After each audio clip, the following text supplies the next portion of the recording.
there's little use in saving money for prenatal care if there are no health workers nearby to deliver it. And there is no digital substitute for a fair justice system or a skilled and dedicated teacher. But there is no question either that the spread of cell phones has launched a new era of possibility in the fights against poverty, disease, hunger, corruption, and political oppression. Recently in Syria, young people whose teachers were physically abusing them began to record that abuse on their cell phones. And then when they uploaded it to YouTube, the government had to pay attention. So hundreds of teachers were transferred out of classrooms. So we want to work with the mobile communication industry to think of more ways to amplify the effects we know already and to come up with the new ones that we believe are just around the corner. I personally believe that using cell phones and other technology can dramatically reduce corruption. I mean, if we can make it possible on your cell phone to apply for and get a business license without having to go through 5 hands, all of which are outstretched, that cuts the cost of doing business. But of course, to have a wide impact, the technology must be widely available.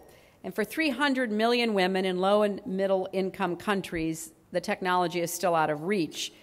It's not simply because it's too expensive, because many of these women's husbands and their sons have cell phones, but it's because of an array of economic and social barriers, from a lack of literacy to a lack of income to the all too common belief that cell phones afford more freedom to women than they deserve. So we're called to close the mobile gender gap because of our commitment to fairness and because of our commitment to progress. I've said it so many times that some of you, I'm sure, are able to recite it by heart, but investing in women is an investment in families, communities, and countries. Investing in women's progress is the most direct and effective way to invest in progress economically and socially, globally. But beyond the personal applications, we know that there is much we can do if we change laws in countries, if we create the infrastructure that's needed, if we create the markets that are required, and we are hoping that you will help us do that.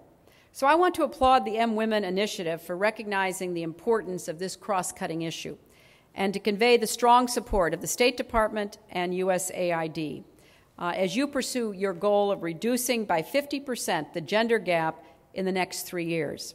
Several mobile networks in developing countries, including Vodafone, Telefonica, Raushan, and Mobitel, have pledged significant support for increasing women's access, for example, by developing apps designed for women and training programs as well. We cannot do this without private sector leadership, and we applaud all of the companies that have already stepped forward and asked others to join us in this effort.